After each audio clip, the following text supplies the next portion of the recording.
Competitive exam లో recurrent decimal నుంచి definite గా 1 మార్క్ అయితే వస్తుంది.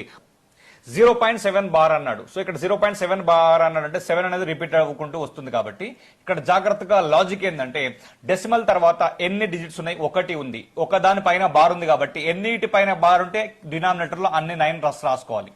సో ఇక్కడ రైట్ యాజ్ 7 రాసుకోండి. 7/9 అవుతుంది దీని ఆన్సర్.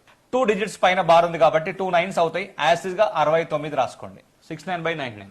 3 డిజిట్స్ కి బార్ ఉంది కాబట్టి 999 కింద వస్తుంది. డైరెక్ట్ గా 813 రాసుకోవచ్చు. ఇక్కడ ఓన్లీ బార్ అనేది 4 పైనే ఉంది కాబట్టి ఖచ్చితంగా డెసిమల్ తర్వాత ఒక దానికే బార్ ఉంది కాబట్టి 19 రాసుకోండి. రిమైనింగ్ దానికి లేదు కాబట్టి ఇక్కడ 0 రాయాలి.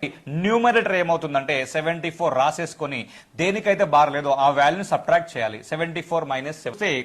ఇక్కడ రెండింటికి బార్ ఉంది, ఒక దానికి లేదు కాబట్టి 2 9లు ఒక 0 రాసుకోవాలి. ఇక్కడ దేనికైతే బార్ లేదో ఆ వాల్యూని సబ్ట్రాక్ట్ చేయాలి. -6 అవుతుంది.